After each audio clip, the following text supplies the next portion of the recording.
Asteroid of fear.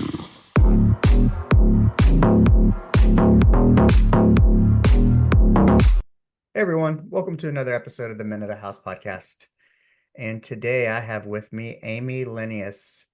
And this should be an interesting conversation because I met Amy through group coaching at NLU or Next Level University. And so I've interviewed Kevin and Alan, who are the CEO, CFO, probably COO, Chief Sales Officer, something.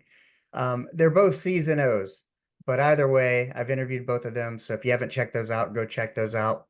And we're going to find out where Amy kind of fits into the picture, but she is kind of um, a co-coach with Kevin and Alan as it relates to group coaching, and that's how I met her. And now I've got a chance to sit down and learn more about her because I only know her through that. So I'm excited. How are you doing today? I'm so good. I'm so excited too. It's a hard act to follow following the guys on a podcast. And yeah, you're right. They're the founders of Next Level University, COO, CFO, CSO, all those things. And I'm so glad you've had them on the show. And I'm excited to see how you piece it all together with the three of us. Yeah, it's one of those things that I kind of sink deeper and deeper into as I've told the story before that, I joined the Podcast Connection Network. One of the girls in the Podcast Connection Network had interviewed Kevin. So I listened to that episode and then I started listening to NLU. Then I kind of took a little bit of a break. And then once I interviewed him, or matched with him, I was like, oh, I need to kind of catch up on some NLU and started back listening to it. Ended up in group coaching, ended up in business coaching. Um, and here we are. So yeah, it's just been kind of a progression. And I've even gotten to the point where I got caught up enough to where I went back to the beginning episodes of NLU. Um, and I kind of couple them. I sandwich them because sometimes I am guilty of I kind of hoard NLU episodes and then save them and listen to them for several hours, especially if we're traveling or I have a busy day and I feel like I need that motivation. I'll binge um 3 to 4 hours of NLU, but yeah. I love it. I love it. And what an awesome thing to do as a podcaster yourself. I mean, because they're over 1,800 episodes in so hmm for you to go back and see where they were in the beginning, closer even to where around like how many episodes are you in, Richard? Uh 70 dropped 75 on Wednesday. So Oh, 76 today. Yeah. congratulations. That's so Thank you. exciting. I know we're waiting to celebrate the big 100. I remember you saying that. December And 14th. so I exciting. I, I Allened it and reverse engineered it to Reverse get the date. engineered.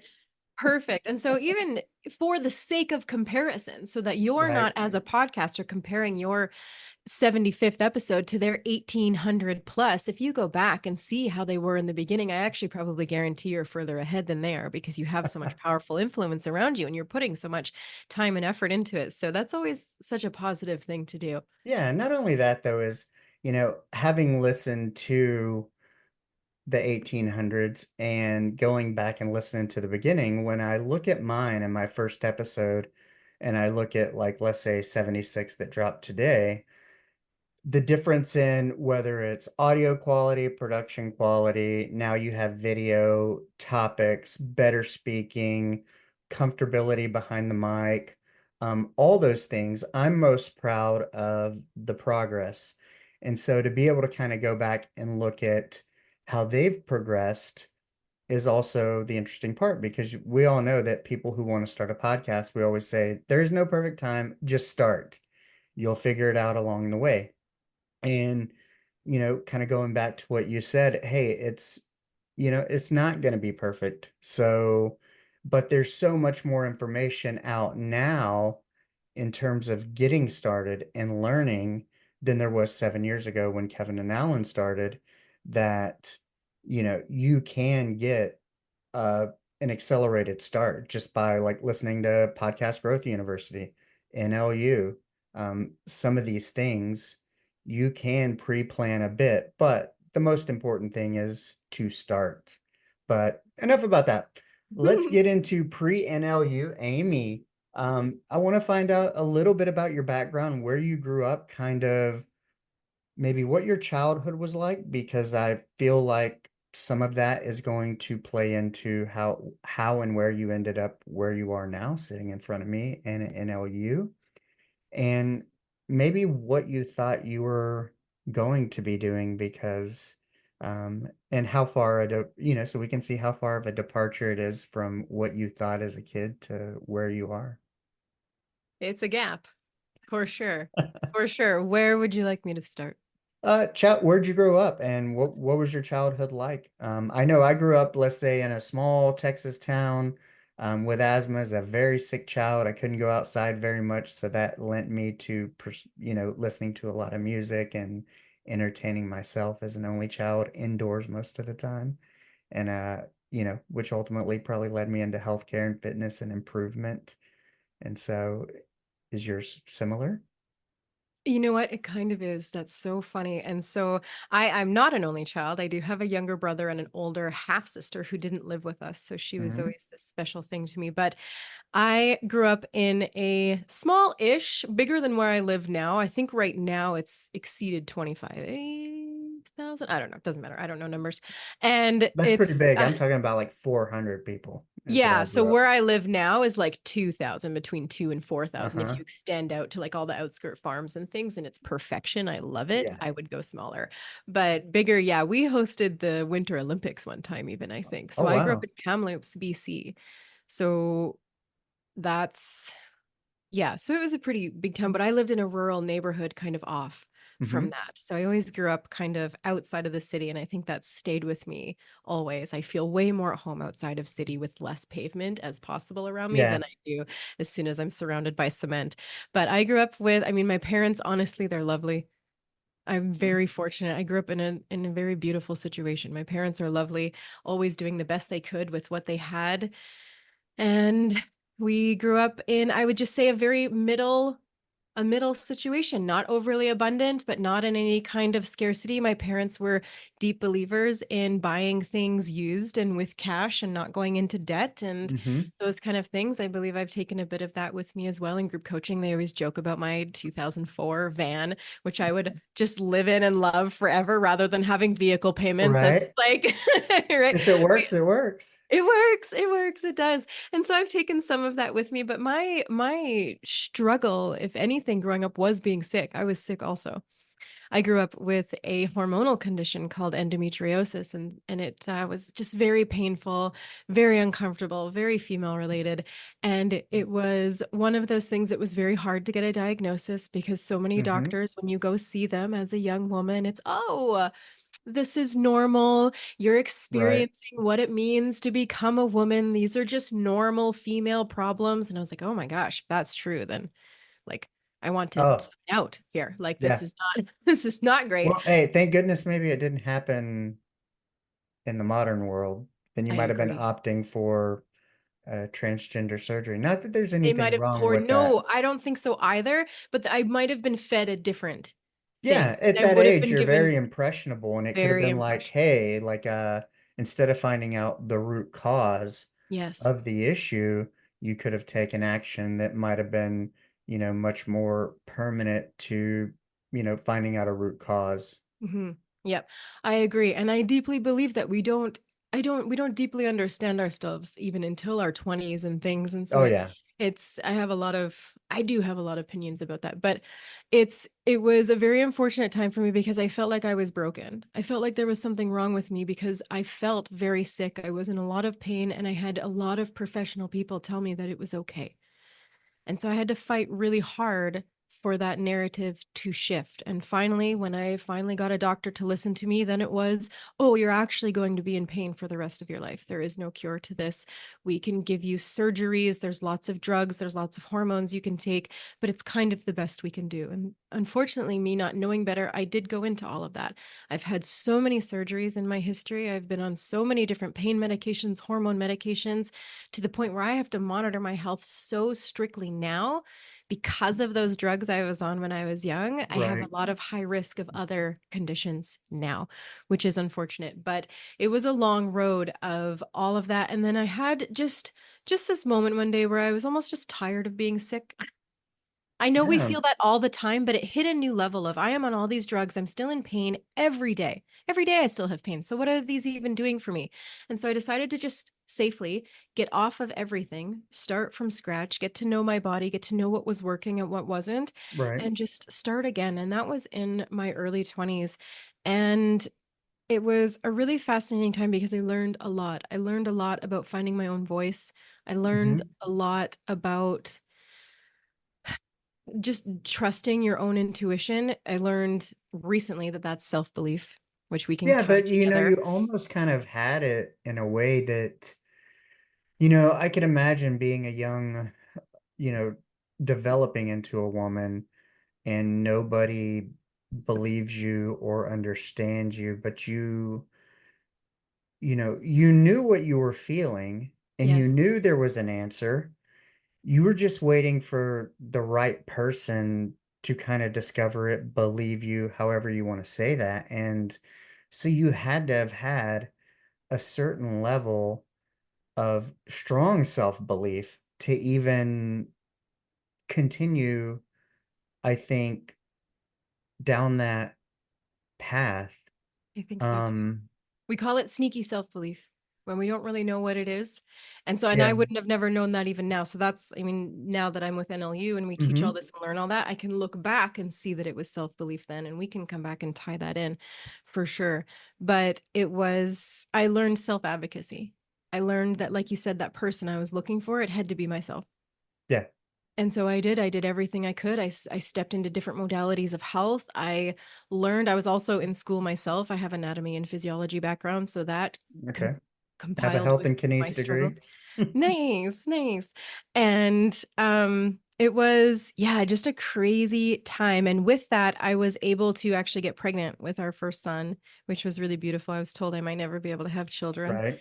And so that was really exciting, even just going off the drugs and going into just a little of a more empowered state. We were able to do the impossible. And I just kept expanding. I kept expanding and expanding. And what I learned in that journey was everything into what even honestly I'm doing now. It was learning that my sickness, my injuries, all these things were not just one part of me. My body is a whole community of communicating parts. It's not just about my bits or my uterus. It's about my Right. liver, my gut, my stress. Like I learned about the holistic inside as well as what that means from outside. So I learned that your external environment affects your internal environment and vice versa. That's what got me into loving the word holistic, was understanding that everything you do affects everything else that you do. So whether you're looking at it from a macro perspective of Hmm. health, wealth, life, and quality of life and love, like we do at NLU, or just with your physical health, your internal environment, your external environment, it all affects one another. And I deeply wish that it was talked about more that Hmm. way than just, oh, here's this one part of you that we're going to focus on. When in reality, for me to become pain free, it was about my mental health as much as it was my physical health. It was about cleaning up and being conscious about what was in my external environment as much as what was going on in my internal environment. And with all of that, I was able to become pain free from a condition I was told that was impossible to do. Did you, when you made that decision to say, I'm going to go off all medications, all this symptomatic type treatment, and go for this holistic idea, figure out what's going on with me, did you, what was the anxiety like? Did you have anxiety about being able to accomplish it? And how did you manage it and deal with it and kind of keep a positive outlook of going, I know I can do this. I'm going to figure this out one step at a time. Yeah, I'm going to be honest, I am not one who struggles with anxiety. That is so awesome. Yeah, Congratulations. it is. I love that. I mean, I have Yeah, little bits, superpower. right? I've had little bits, but never where it's been debilitating for Right. me. And I think that has come along with, I mean, I'm not much of a future pacer, to be honest. Like Alan has Hmm. had to teach me a lot about setting long-term goals and things. And Right. so for me, I don't know if my goal was ever to become pain-free. And if I had the anxiety about, will I be able to do this? It was more, what's the next step I can take? Hey, I've been able to like have this result. I had a little win here. What can I step into next? Oh, this really worked. I saw a natural path. This helped me so much. What can I step into next? Oh, I detoxed my environment and now I'm even feeling healthier and more energetic and less pain. What can I step into next? I never had like this desired outcome per se. It was more, what is possible? What can I keep stepping into? And so it was learning, actually, if anything, to step out of victim mentality. That was my biggest Okay. struggle. In the beginning, I was very much a victim. Woe is me. Why is this happening to me? Right. Listening to everybody else, not being empowered myself. And I, But it makes sense because as a female, when start developing into a woman and you start menstruation, it's something that is happening to you. You're not that's in right. control of it. You're not. You're not. You are, in a way, of how well it's going to go for you, as Right. far as like you can set yourself up for success or you can set yourself up for struggle. But we're not taught those things. We're not taught that we can support ourselves. We're not taught that our periods are like our fifth vital sign as women. They tell us if something's wrong or if we're healthy. We're not taught any of those kind of things. And I know you have one daughter, two, three. Oh my goodness. I knew you had three kids and I couldn't. 22, 20, and 10. Oh, fabulous, fabulous. So you've been on the roller coaster of that. And Hmm. so we're not taught that there's a lot to it for our overall health, that having healthy cycles even sets us up for healthy bone and heart structure later on in life. Like there's no like even minute or big details in that when we're growing up. And so learning all of that is actually what took me into this next stage. So I was a registered massage therapist out west, and I stepped into a lot of pre and postnatal health and pelvic Hmm. balancing for women. That's where I kind of niched down into.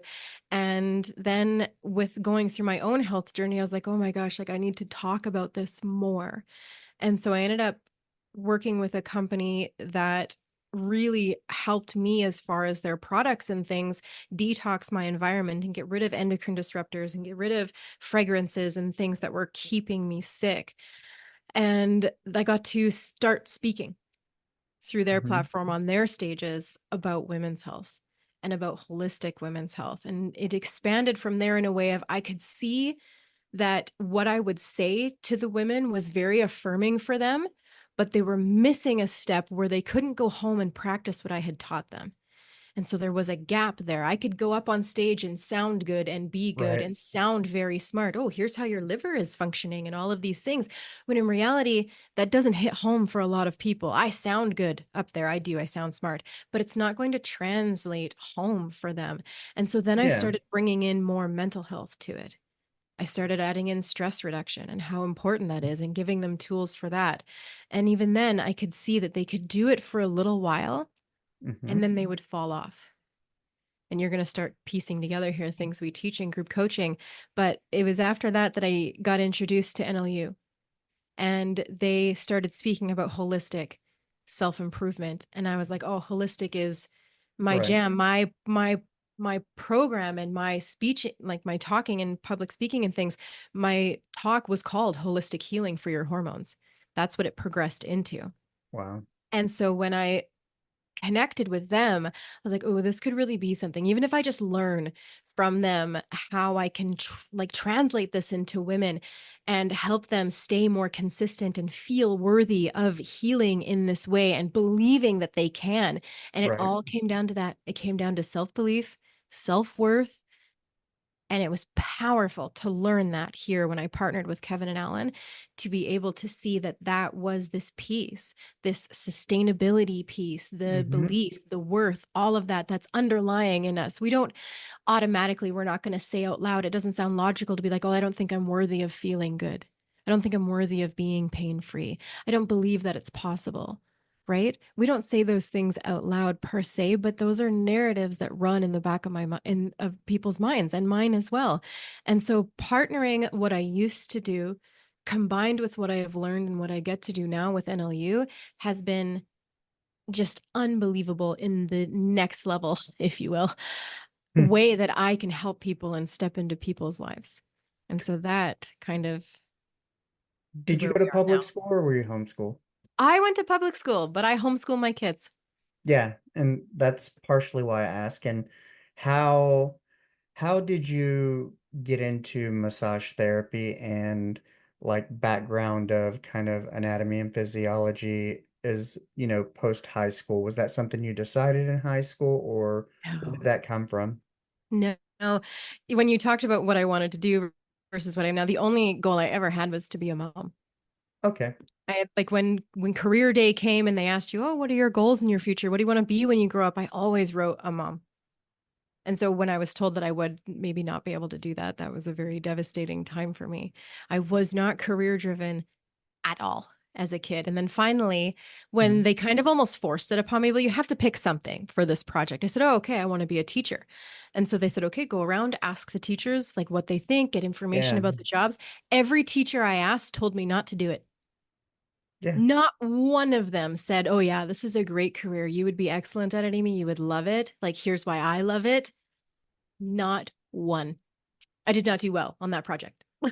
It's amazing though that you can be perceptive enough to heed advice in a way, because at that age, you're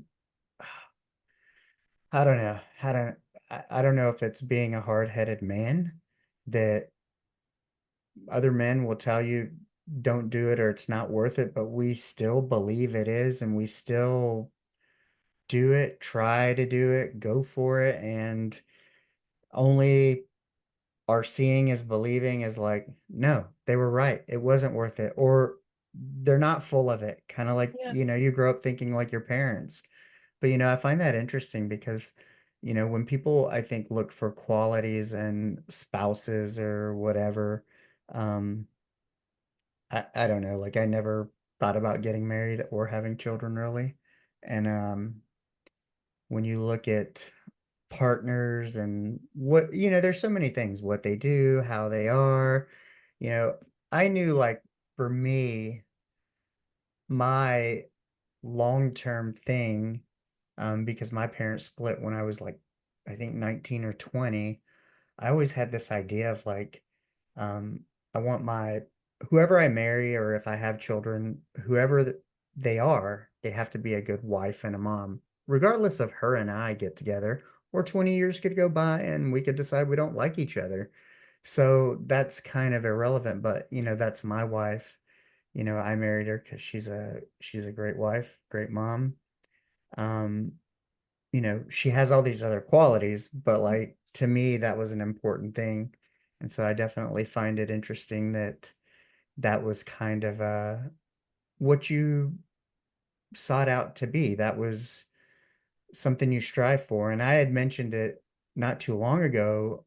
I don't know what episode it was, but I had an episode where I talked about like I never focused on I always focused on career. I never focused on relationship because I was always of this mindset that regardless if I have a wife and kids, from a very young age, I was very intuitive to know, maybe being sick, that everything can be gone instantly.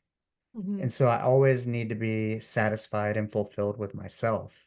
And so what I was to do for my life, whether you want to call it a career, a purpose, whatever, had to be front and center for me, had to be the focal point. And I just figured all these other things would happen. So that wasn't kind of something I sought out. It was actually the episode that released today with a family and marriage counselor that we Nice. talked about this. And, because she talked about men who are in their 30s who are just like, they were so career focused. They're not married or anything. And they're like, oh, I just thought it would happen. Why has it not happened at 35? And, for me, I could understand. I mean, it happened for me much later, but, you know, I definitely understand that. But I find it interesting that your goal was kind of like, hey, I want to be a mom. Um, but it makes sense. Mhm. And Intention is very powerful. I was never one for like goal setting yeah, and things, but my intention, I wanted to be married and having kids like by the age of 25. Like I had that kind of hmm dream and goal. And because that was my dream and goal, I do believe that that's why it happened. My first son was born when I was Yeah. 25. Oh, wow. Yeah, we Well, were married that year too. the crazy thing is though is, and what I find interesting is with that kind of goal in mind, it I feel like I could see where somewhere in there that it only makes sense that this kind of self-awareness Mm, is important to you. And then that working on inner development, whether it was to just be pain-free, it really is kind of this chain reaction of you're working on that requires self-awareness, but it bleeds in to kind of every other area of your life. And like with the homeschool thing, I've been having these conversations with um, co-regulation, self-regulation, children, what they're teaching in school, homeschool versus uh, public schools. And, if parents aren't aware of these kinds of things and understand how important some of these self-development skills are for their kids in the future, and they're not teaching to them at home, and then they go to public school, and none of this stuff is being taught in public school. And what if public school is the only stable environment kids have, or the only stable uh, parenting or adult figure they have in their life is at school, and they don't learn any of these things? They only learn things that are required to pass a state test. They're not learning the crux of kind of what it means, I think, to be human, or the important things of humanities, which is funny because I studied that. And one guy I interviewed was like, yes, studying humanities, how to be human. That's the other part of outside of science and math and stuff that we yeah. learn, and it's another important part. But yeah, and so I find it like I can see kind of the picture of Amy coming to fruition of kind of that background and what you wanted to do and Mhm. kind I of think a where it's part of me led. wanted to be an educator, which I became in my own way. Well, I yeah, because wanted otherwise you wouldn't have done the project and asked about it, but you're doing it on your terms.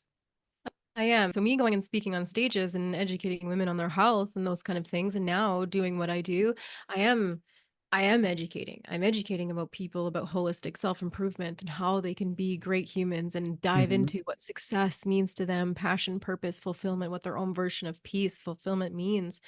And so it is, I do believe at heart, I am an educator. But I love what you said. So there are two kinds of people, I believe, is the people who, when someone says you can't do something, they go do it Yeah. to either prove that person wrong or prove it to themselves, or they Hmm. have to learn the lesson themselves. Yeah. I have always been blessed with this ability to be like, oh, I don't need to learn that lesson myself. That sounds terrible. I believe you. I don't do it like I don't think we should take advice from people we wouldn't trade places with, for one. And at that point, none of these teachers I would have traded places with, they were miserable. And Right. I deeply believe I dodged a bullet not becoming a teacher because I would not survive as a teacher in the way schools are now Yeah. at all. I would have quit a long time ago, for sure. Like I homeschool my kids. It's not, they don't go Yeah. well together, right? And so I do. I'm very fortunate in that, but all of this taught me too that I really need to lean into what I can control versus what I can't. I think that really helps us get out of that victim mentality and into more of a empowered state of, okay, there are things that I can't control, but what can I when we're in these big overwhelming scenarios, right? And learning that I could control a lot more of my health journey than I was initially empowered to do was a big part of that. Yeah.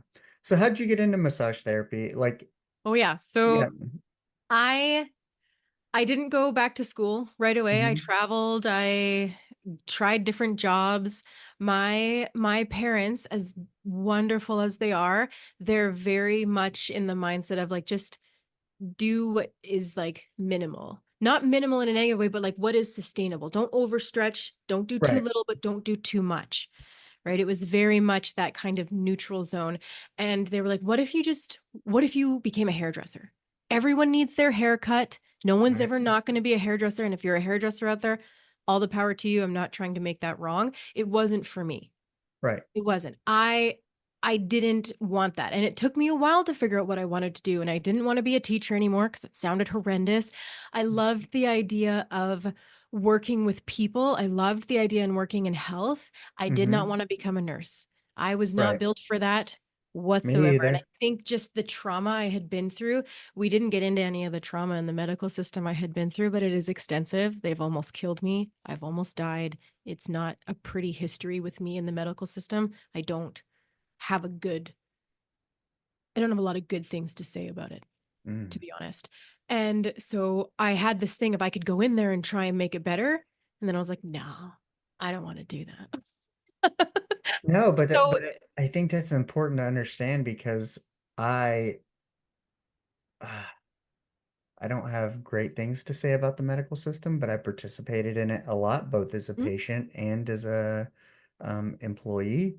mhm. Um, and kind of like school systems, um, they're broken. They're broken. The Yeah. systems are broken. The system itself is broken. That's right. It's not the people. The people go in wanting to do good, wanting to help people. Like that's the initial reason why people become nurses, doctors, practitioners. And I looked into it and I knew because I wanted to become a mom, Hmm. I knew that 10 plus years of schooling was not going to make that reality for me as early as I wanted it to as well. And so then I discovered massage therapy. And in BC, it's different. It's different in all the states. Down in the US, you guys Hmm. all have different regulations. But in BC, it is a like intensive 2.5 years, no summer break, 5 days a week. Like it's an intensive program and you have to be regulated by the board. You have to go through government exams Hmm. afterwards and things. And so it's quite the thing to become a part of. And I got to learn all about anatomy and physiology, which I already Right. loved. It was incredible. I enjoyed it a lot. And then when I was able to have a practice outside of that, I instantly was drawn to helping women and doing a lot of, like I said, pre and postnatal health, a lot of Right. all the continuing education I did around like joint manipulation in the pelvis and things like I loved all of that. But I quickly learned as I was stepping into other things that I can help one patient on the table an hour, or I can speak to a room of hundreds of people and have them at least learn something about themselves. And so that became way more sexy very Yeah. quickly. Yeah. And then I got a back injury that almost made it impossible for me to practice as well. So those two things came in simultaneously. And it was like the universe being like, let's give this up. Yeah. It was hard. It was hard for me to give up those three little letters behind my name that made me feel very smart, made me feel like I had accomplished something. And Well, you still accomplished it, whether the I letters did. are there or And I not. had to tell myself that I still have all the information. I'm still the amount that I learned there, I still use constantly. Yeah. I'm still, I mean, and when my dad throws his back out, I'm over there, doing my thing. But so it still is very relevant. But it also taught me a lot about working with people. Yeah, well, the People, thing about it is like I have a master's that I don't use in healthcare administration, but that's right. so you go like, where's the value in the education? Well, the value is that, you know, achieving it taught me what I was capable of because of everything that was going on while I was achieving it.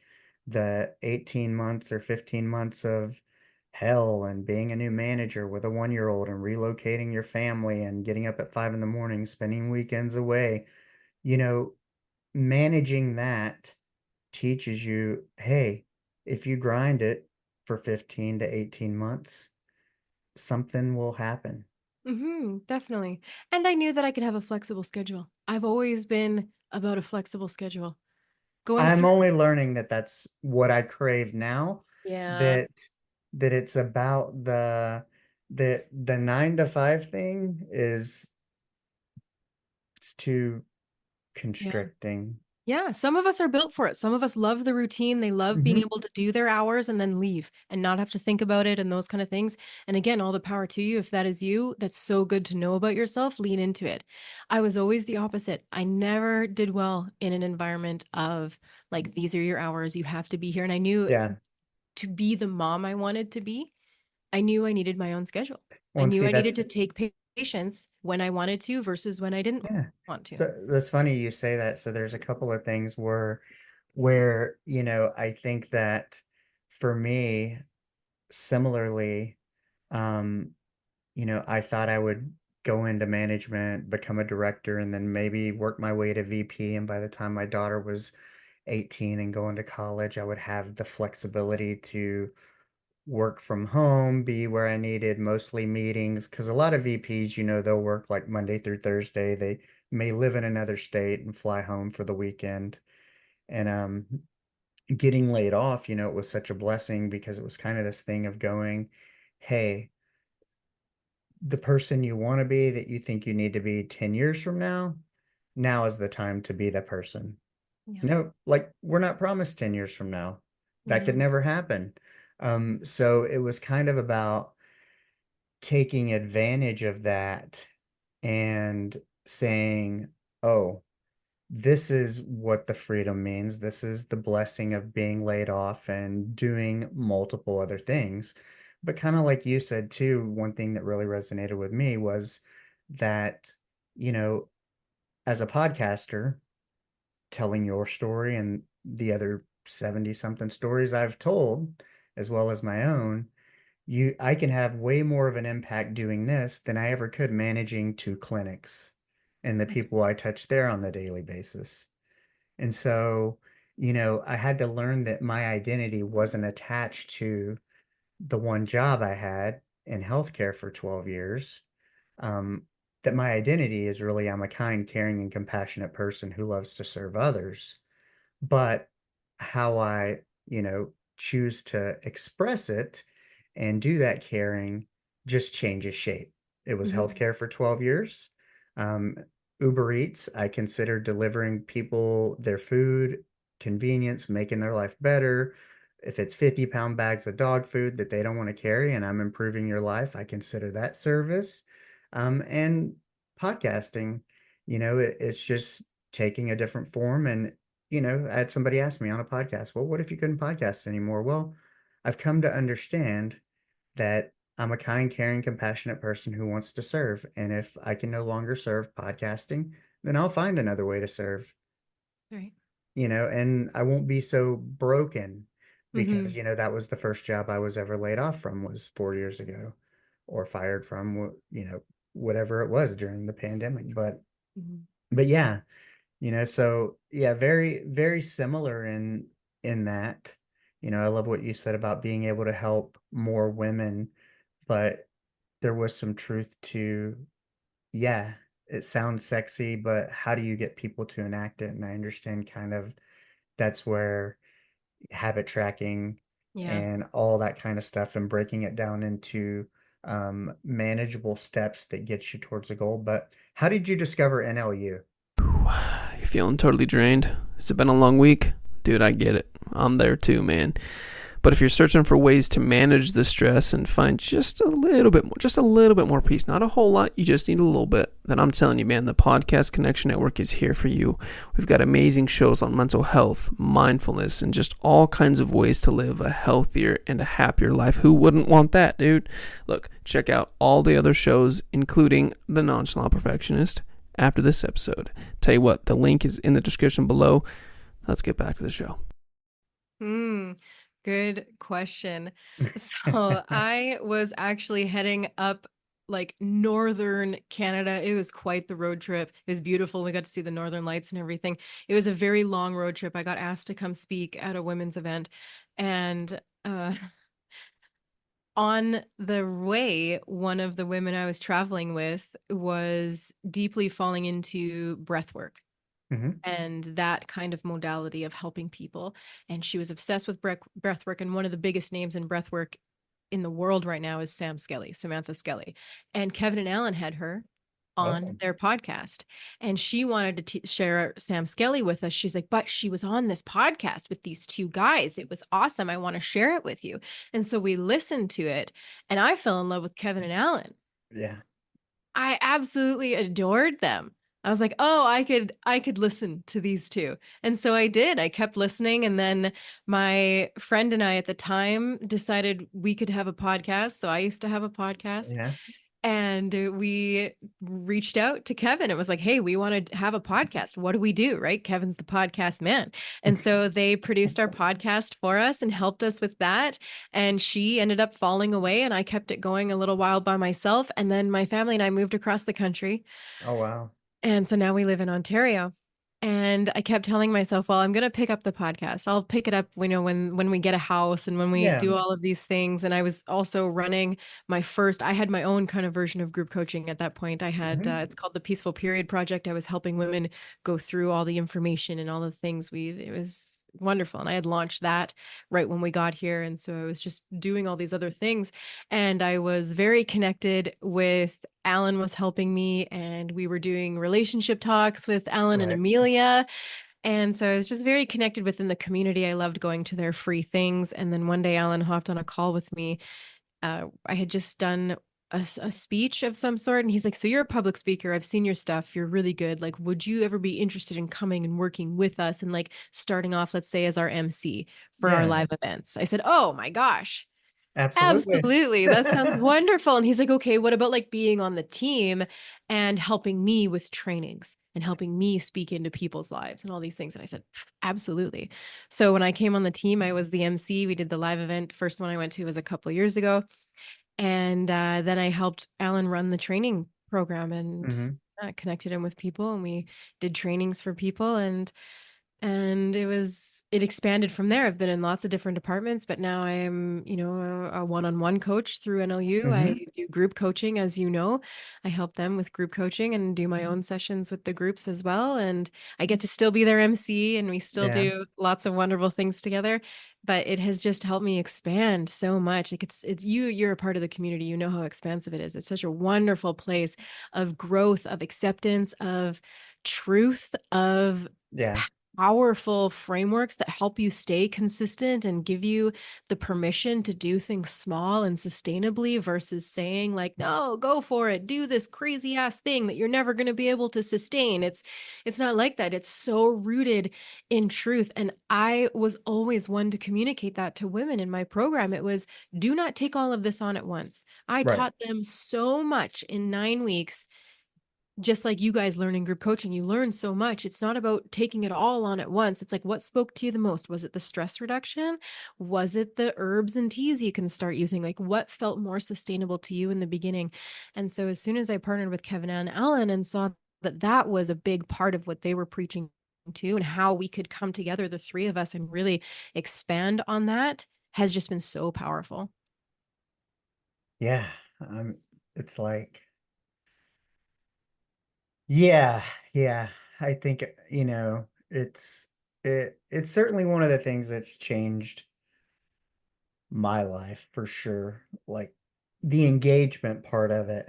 I would say it's probably the one place, whether it be Facebook, WhatsApp, everywhere through group coaching, that I remain engaged the most. Mhm.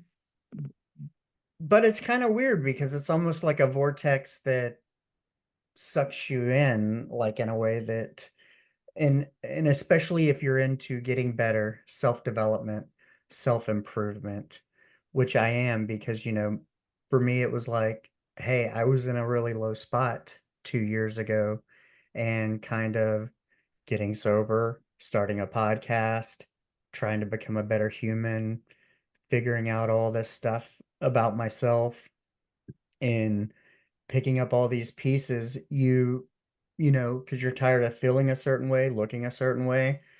That is kind of like a self-improvement, but the sustainability piece is hard. And I was able to, like, let's say, get through, maybe 8 or 9 months solo with different pieces of motivation coming along the way.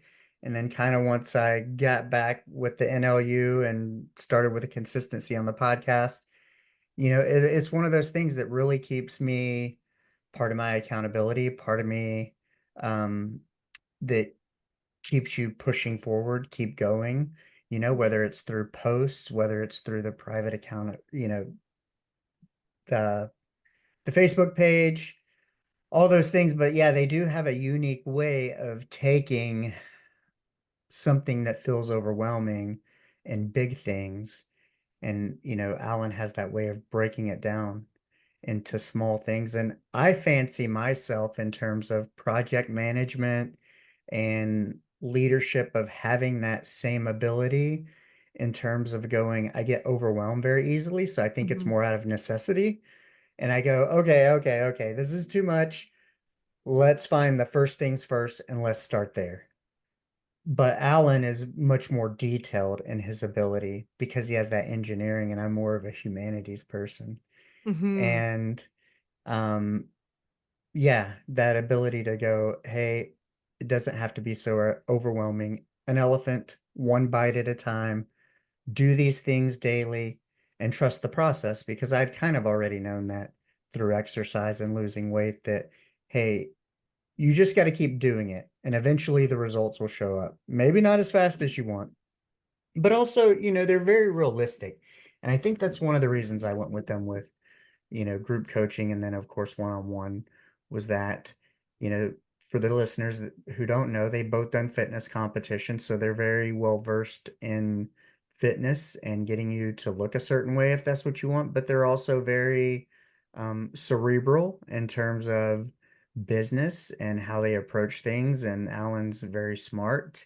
And so it's kind of that perfect combination because you get a lot of people, especially when you podcast and you talk about Mhm. these things, people solicit you all the time. They want to grow your channel, improve you with this. And then you have people who are into self-improvement who are like, I can get you to look and be toxic masculine like me and all this. And I'm not really into that at 48. I'm more realistic. I want to be fit because I want to live a long life for my Mhm. daughter. But, with them, I feel like they're kind of that perfect combination of if you want to look like a gym bro, they can help you. But also, if you want to start a business, they can help you. If you want to start a Mhm. podcast, they can help you. Or if you have something similar to what you did, they can grow that and help you step into probably even more than you ever thought. And, one thing I remember on one of the episodes with when they were talking about one-on-one coaching at the end, Kevin mentioned about Alan. He goes, hey, just you will get something. If you work with Alan, it may not be exactly like what you thought you were working on, but you're going to get something. You will Yeah, not maybe walk. not be what you wanted, but it's going to definitely be something you need. Yes. Yeah, And I no, love it's that. very intuitive that way. And I love that's why I love the holistic aspect of it. It's quality of life, your love life, your health, and your wealth. It's a platform that is dedicated to being able to help you dive into whatever your version of success is and do it in a sustainable, consistent, and successful way. And between the three of us, between Kevin Allen and myself, I deeply believe if not all of us, one of us can help you do that. When I first came on the team, it was really funny. Alan and Kevin were discovering that actually a majority of their audience were heart driven women. Yeah. It was so funny. They were really struggling to wrap their head around that. And so they kept picking my brain as to why that is. Why are we attracting so many just lovely, dedicated, wanting to get better women? I said, because you guys give a lot of permission. And they couldn't. I had to really break that down for them. I said, you give a lot of permission to want more, to do it in a very sustainable and aligned way. You're not pressuring your version of success onto other people. You're just here in an integrous way Yeah. to serve. I said, you are an example of two healthy masculines, which women crave all the time. We crave around being around healthy masculine energy. That's another part. Whether women know that's why they're there or not, it's an underlying emotional safety thing. We feel emotionally safe around emotionally safe men, right? That's My the thing. feminine energy feels safe around Kevin and Alan. That's right. But also they're examples of Yeah. healthy, non-toxic men. And men who want that, like yourself, are Yeah. drawn into that, especially someone like you value their integrity. I've I'm heard you speak on 48, that and so I've been before. around plenty of I've been around all kinds of people from the military, Yeah, the kitchens to MMA gyms that's where I've right. worked, level one trauma centers. I've seen the best, smartest surgeons, some who are nice guys and some who are just complete assholes Yeah, that's with right. egos, so I know what I look for in a man or the kind of men I want to be around. Yeah, and be influenced by. I Yeah. think that's a really powerful and humble trait to have, Well, is not to be even able to that at people. 48 to go, how can two 35-year-olds influence and mentor That's me? right. That's right. That takes humility. That's why humility is such a powerful thing.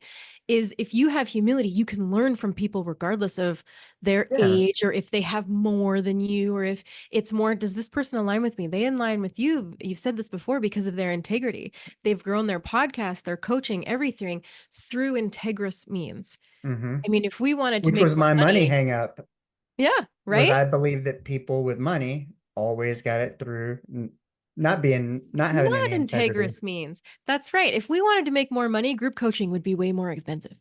You're Yeah. getting 3 high-level coaches for less than $25 a week in Yeah. group coaching, because we are here, like you said about yourself, you want to serve others. That's our way of doing that. We're so dedicated to seeing the world win and become better. You talked about how earlier about how parents, like it starts with parents with their children, right? Right. To be healed parents is how you are going to have healthy, emotionally intelligent, healed children. We can't put that on our kids if we're not going to do it ourselves. There's no way. There's no way. So healed adults are what is going to raise a When I next think healed I think generation. we're at a place in time for whatever reason, as a Gen X, I feel it that we're here to break something, whatever this curse is, and we're shifting from this industrial revolution, money and things world to mental health, fulfillment kind of Yes. world. And we've been in this shift. And I think Alan and Kevin with Next Level University probably kind of got ahead of it in a way. But where they are, it's almost like they're in a place where it's healthy enough to nurture some of the shifts that are happening in the world, because I think people are really becoming attuned to the fact that, um, and especially with the pandemic, it showed that not everybody is designed for corporate, and that corporate is not the only thing, and that you could be, and that it is for some people, and they like that routine and structure. But then you have entrepreneurs who are, like Kevin and Alan, who take this chance and do their own thing. And then you have somebody like you who have this hybrid model, I do. of having your own thing and joining with two entrepreneurs and kind of getting the best of both worlds. And, the world is also in this place where people are relocating from, Hollywood to Austin, Texas. The comedy Yes. scene's becoming bigger, and people don't have to be isolated. They can finally live where they want to live and kind of do things on their own terms and have that freedom, that choice, because I believe, they're synonymous. People want more choice.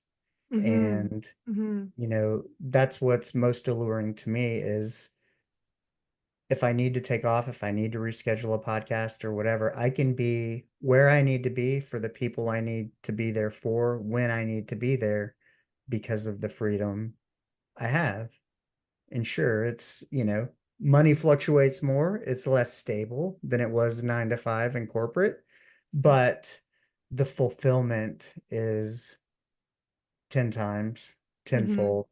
And that's kind of one of the most important things to me. But I think how, everyone's chasing fulfillment, whether they yeah, know it or not. You can be fulfilled in a 9 to 5. You don't have to be fulfilled the way everyone. I really struggle when people say everyone should be an entrepreneur. I don't think that's true. no, I don't think that's true. I even personally, I was an entrepreneur. I ran my own program, public speaker, had my own group coaching, all of these things. I loved it. Don't get me wrong. I loved it. I love being an intrapreneur with yeah, Kevin and Alan. I am not there as their employee. I help their mission. I am a pivotal part of their mission. I am there. I also consult, like they take my advice right, and things, but they also pour into me just as much, if not more. Like if you can still find fulfillment in a 9 to 5, if that's what feels good to you, and you can still expand. Self-improvement is not just for entrepreneurs. You can want to have more fulfillment and still want to have your regular job, for lack of a better term. And I yeah, don't say that in a negative way. it's still a struggle if you have a 9 to 5 to find fulfillment, because you still have to learn to harmonize, not balance. I hate the word balance. What a load of crap. To harmonize Yeah. your family life, your spouse, your health, all of these things. Everyone, regardless of what kind of money, wealth journey you are on, job journey you are on, still would love to have more love, more health, more fulfillment, all of these things. And that's why I love NLU, because it is for people like that as well. Yeah. I agree. Because some people, they have, maybe their passion is woodworking and they go to the flea Absolutely. market every Saturday and do stuff, or restoring cars. Mhm. And their 9 to 5 provides that. But, I think, and that's where I think kind of fulfillment and awareness, self-awareness is kind of one of these key things that if you understand that, and you understand that, hey, this is the part of my life that's fulfilling and the 9 to 5 provides this, then you're able to make sense of it. And I think you're able to accept and operate within that set of parameters for yourself and find that quote unquote happiness, which I think is really kind of a sense of fulfillment. It But you is. have to be Fulfillment's a key self-aware. part of happiness. Yeah. Right? You guys learn that in group coaching. Happiness is a combination of joy, pleasure, and fulfillment. We can't have just one. We need joy. We need to be out there living in present, joyful moments. We need to have pleasure, things that bring us that, Hmm. you know, superficial, for lack of a better term, moment. I mean, vice is also in there. So people who are just constantly living in a pleasure center paradigm are not going to have as fulfilling of a life unless they can flow in and out of that, right? There's Yeah. some terrible vices and pleasure, but there's also, a pint of ice cream and Netflix with my family. Like, that's pleasurable. If I did it all the Yeah. time, would it be? Absolutely not. No. That's why fulfillment is there. But I think people get misconstrued with what fulfillment is. I think they think it means life is easy all the time, Yeah. when No. fulfillment is actually sometimes making the hard choice, doing the hard thing now so you can have more joy later, less hard You later. deciding to get off all this stuff and pursue that, is that, in It's choosing the conception is harder road. perfect. Yeah. It is. I know people in the chronic illness community that will always be there. They will. And that's sad and hard for me to say, but it is because they have made that their identity. They don't want to take the hard steps. They would rather just stay in their I am sick. I will always be sick. People tell me I'm always going to be sick. And they stay in this victim space that I can empathize because I was there. I can.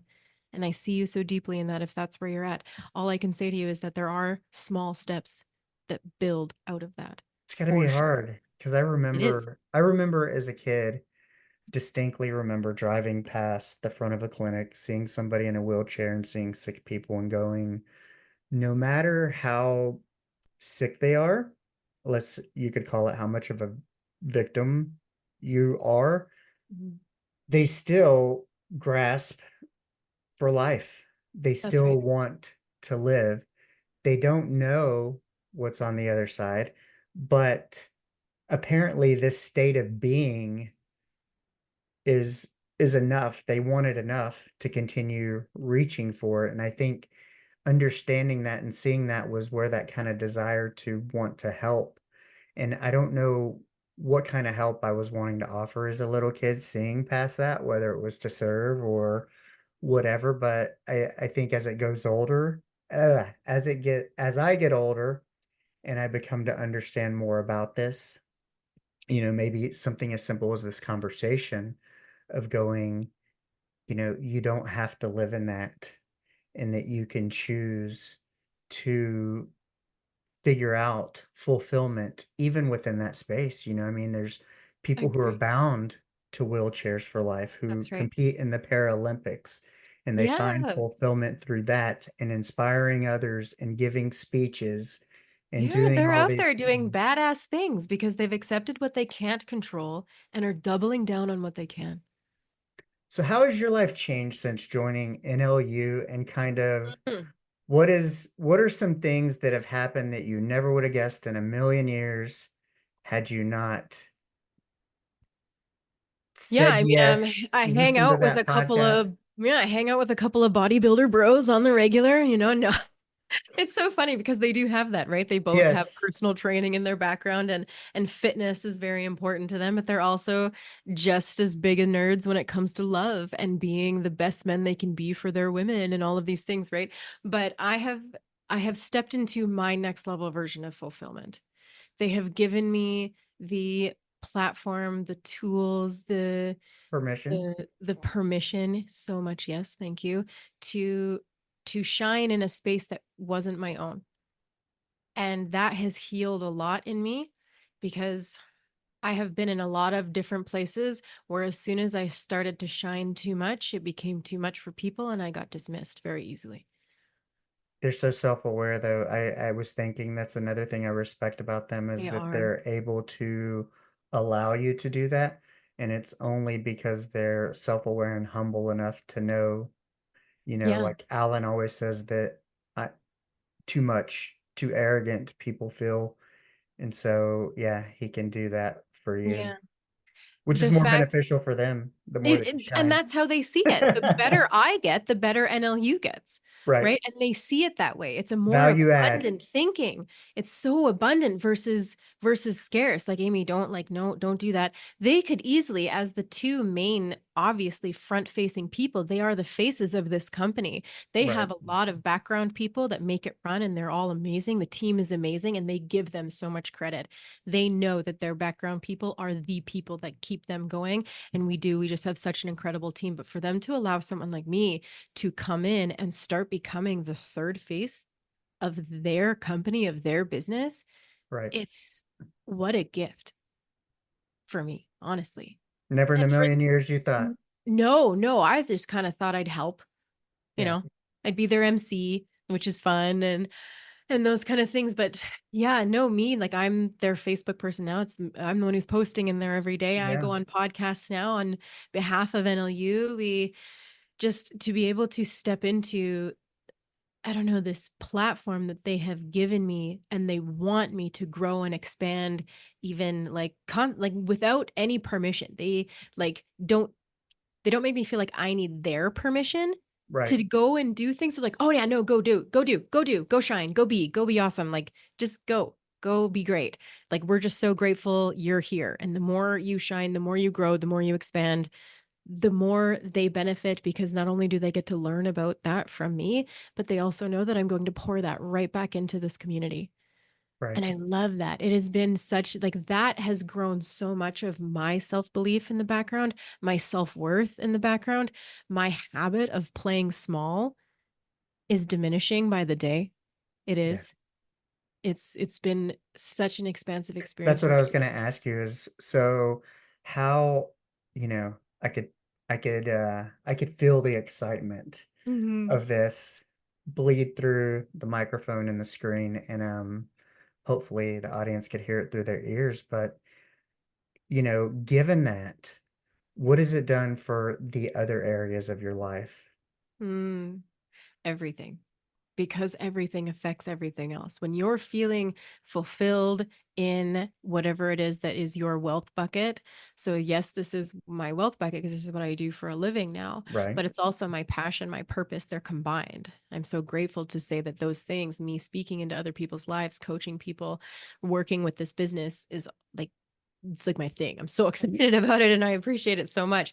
But it has, like, with that, it has expanded me into being the best version of myself I have ever been. This is my favorite version of myself currently. And I love that that's just going to keep growing because we never actually Yeah. arrive, right? We can always expand and grow and do more.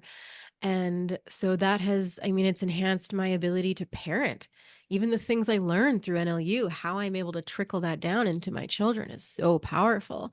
My relationship, my marriage is the best it's ever been because we understand each other's core values, but we also understand each other's core wounds now to a deep level. Right. And so when I poke his core wound, I know it now. And instead of me getting defensive or anything like that, and vice versa, we can be like, oh, you're reacting this way because this is your core wound and all these things. We can talk it out.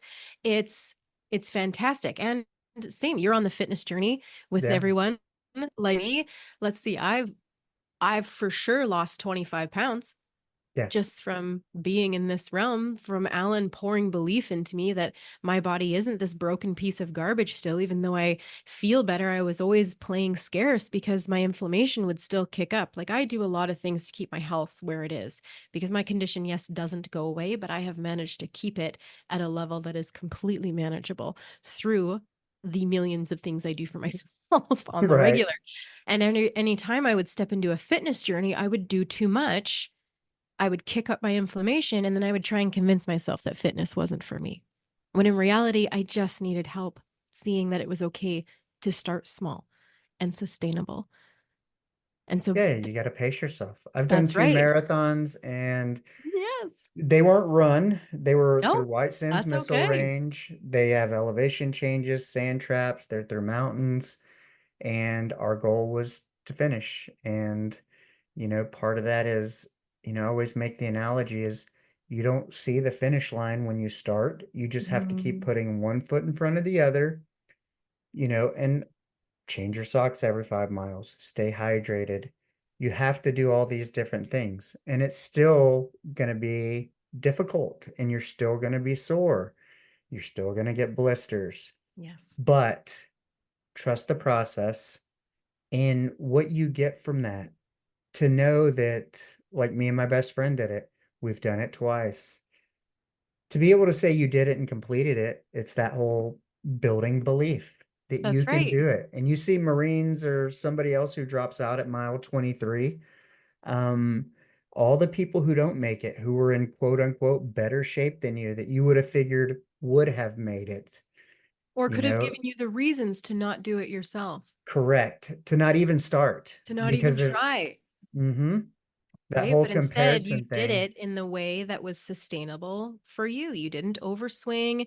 You also knew that it was going to take some grit and there were going to be some crappy parts, but you knew at the end it was going to be worth it. Yeah. Yeah, that was the whole one of the postings yesterday was, you know, that back and forth with Alan of going, Mhm. is it going to be worth it? Should that be the first question we even ask before we ask, do we believe we can achieve it? That's Is it right. even going to be worth it? Because why would you even start it? But then, like we do, I mean, Alan and I both have master's degrees. We both worked in corporate only to realize it wasn't worth it. It wasn't fulfilling, you know, but it does it mean we didn't get any value out of our master's degrees and our corporate experience? Mhm. No, because they were necessary. They were kind of a Yeah. necessary part of it. And so sometimes maybe that is it worth it changes within the process Yeah, and you tells you decide when to halfway pivot. through, well, staying in this isn't worth it anymore. It gives yourself permission to shift if you need to. So many of us get stuck in a situation that we don't feel we can get out of because we don't, one, believe we can, or we don't know that it's Mhm. going to be worth it, or we don't believe we're worthy of it. There's three very powerful pillars there. That's why we focus on it so much at NLU. But I can't tell you how many people thought us picking up and moving across the country was the craziest thing they've ever heard because Chris gave up his job. We were moving to a small town. We're going on an adventure. We didn't know what it was going to be like, but people feel stuck. And that really, ruffled their feathers about, well, how could you do that? I could never give up this job. I could never leave this town. It's like, well, why? Why not? Why not? I'm more Oh, of a why well, not person. Like there's why people, why do we yeah, got to do this? Why? I'm like, yeah, why not? Like why not? there's a chance, like there's always a chance it could work. There's always a chance this could be the best thing that's ever happened to you. Like, had you not said yes, had Mhm. that person not shared that one podcast episode, Yeah. um, Even us just moving across the country without any kind of connection to NLU yet, per se, I am now all of a sudden in the same time zone from them and a 6.5 hour drive to them. I drove to the first time I emceed for them. It was like, oh my God, we're like right there how was instead it? of having to fly What, across what the was it country. like going from hearing them on a podcast to meeting them in person? What was that like? Oh, it's everything you think it would be. Yep. They are, I mean, they're so authentic and they're so integrous and all these things. It's everything you would think they were. They are not disappointing in person at all. They are so wonderful to be around. And I love being around people with good energy, but I also love people that I can just sit and have high level conversations with Yeah. or conversations with, and that's them to a T. You feel very safe, you feel very seen. It's fun. It's so great. And the only thing I would say is Alan looks younger in person than he does online. Oh, wow. We always joke about how young he looks, right? He looks Right. younger in person. On the interview I did of him on one of the clips I put on YouTube, it was a short. Somebody actually commented about, they said something about taking advice from a preteen. And I was like, oh my gosh. He gets it all the time. The Uh, dude's about to be 36. I But you know know. what? It's going to serve him in the long run. He's Yeah. so dedicated to aging naturally and the best he can. And he picked my brain about it for an hour the other day. He's like, Amy, how can I keep this train a rolling?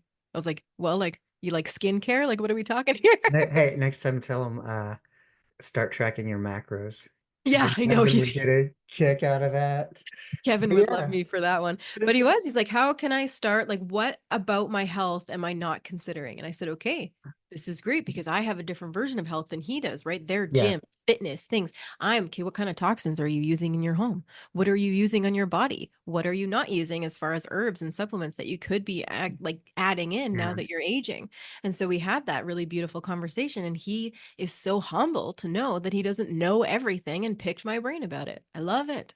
It's amazing, I think, and one of the biggest things I've gotten from group coaching is it's amazing what being asked the right questions will do for you.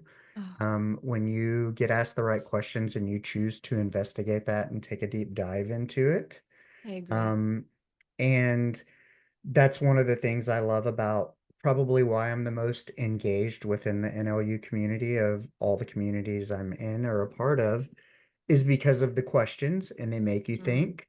And, sometimes I'll see a post and actually have to pass it by and give it thought Yeah, because, if I'm going to comment or whatever, even if it's funny, I like it to be intentional or deliberate or have a meaning somehow, some way. Um, but yeah, I love, and I could imagine being around them more within conversation, you get more questions, which lead yeah, to more questions, which makes it the engagement factor at such a high level, and why it's probably, being part of the NLU community or these events is probably really enjoyable. it But what is. do we have in the future for you? What are you looking to do, cultivate with them more in this? Do you have anything else you're looking to do? Are you pursuing anything professionally? Are you podcast, book? What's going on? Yeah. So we're the goal for me right now with NLU is to continue to become the face of holistic self-improvement. And that Okay. scares the crap out of me, if I'm being honest, Richard. But because Kevin is the podcast guy. Yeah. He's going to be Mr. Podcast. So future of NLU is right already. Kevin has his own podcast about podcasting. He's Mm-hmm. creating his own Facebook group for Podcast growth at podcasters. university. That's right. And he's going to eventually have his own group coaching for podcasting. Okay. Alan's going to be the same, but for business. Alan's going to have Business Growth University podcast. He's going to have his own business group coaching, right? And so we're trying to create this trifecta of holistic self improvement being the top, and then business, right? We're Hey, another triad, hey, if another you ever need triangle. a Mexican level university, I'm your Mexican. You're the guy. I will make a mental note of that. I will let you know. You know it. You know it. Oh my Uh, goodness. And so that's the goal is eventually they're going to have their own group coaching with their own other versions of Amy mhm. and I will step in to that space. So, business podcasting, holistic self-improvement. And so that's, I go on podcasts now and I Right. do the more forward-facing stuff and then outside of that, it's more building the one-on-one coaching from my own clients through NLU is that I love my one-on-one clients so Yeah. much. It's, you get to get behind the scenes with someone, really get to know them, get to know their desires and struggles and things, and you get to really help them in this Make sense beautiful of it. journey of self-discovery. We're so dedicated and addicted to self-awareness in this group that it is so powerful to help someone find that for themselves. Yeah, and and that's the other thing about the group, the other people who've been through the coaching and the participants in the fitness group, it's like Um, that's what makes it so easy to stay engaged, Yeah, because everybody wants the same thing. Everybody's there to improve, but everybody also understands kind of flexibility, grace, setbacks, injuries, that things are going to happen along the way. But, they're still there to give you that word of encouragement to push through, pivot, find a way to still get 1% better, even with a setback. that's Maybe right. the setback might be your superpower. You never know. I agree with that. Um, what do you have on the personal level? What are you wanting to gain in family and love and all that outside of your professional NLU life? Yeah, my goal is to, I mean, my health is always a big focus of mine. How can I keep expanding and taking that next 1% improvement in my health? And so I am stepping deeper into decreasing inflammation and building strength. I've started lifting weights, Hmm. which is a big deal for me. They're like 5 pounds, from 1 to 5 pounds, but Hey, it's a start. I if would it have helps, never it been able to helps. do that. That's right. I would have never been able to do that before. And so my goal is to continue to build strength. That's a big one for me, is to Hmm. be strong and so expand in my health that way. I mean, Chris, my husband, is going through his own growth journey right now, and so that's going to expand our marriage. And I'm so excited to be there for him on his self Yeah. discovery journey, him learning about his core limiting belief and like all of these things. It's so powerful. So that's only going to help our marriage and our family life and our children more. And so it's just this holistic expansion constantly, quality of life, health, wealth, and love. How can we just keep taking 1% improvements in each one?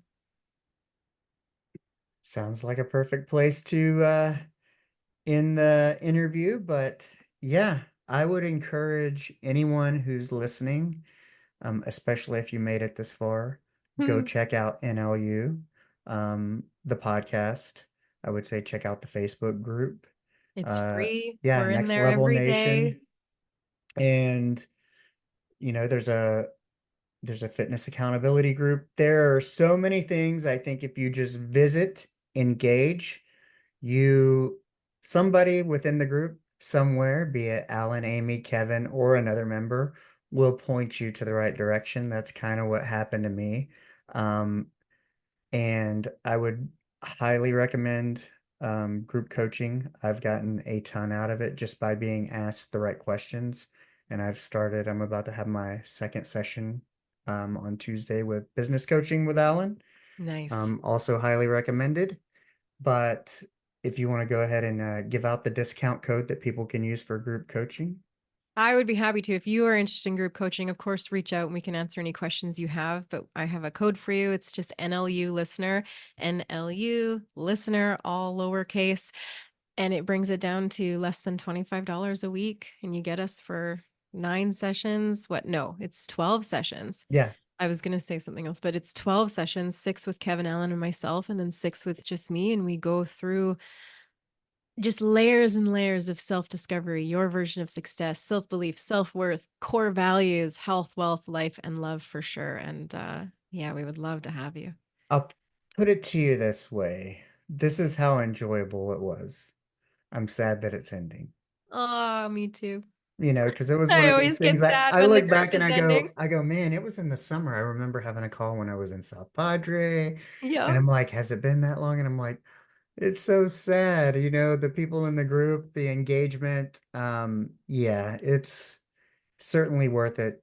I I highly valued it, and you will get something out of it. So, shameless plug. I'm happy to plug in OU because I got so much out of it, and it's been such a value to me. And I'm sure the people around me see it as well. Well, So, we love and appreciate you in the community. So thank you. well, thank you. I am gonna go be dad and husband and focus on some of the other areas of my life. And I hope you have a great rest of your day and weekend. Thank you. Thank you. And I'm actually off to NLU book club after this. awesome. We have a free I book club every week.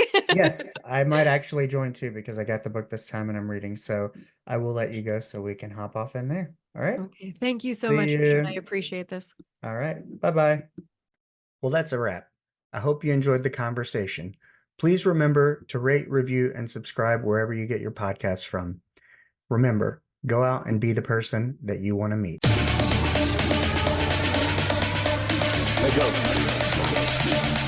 Asteroid of fear.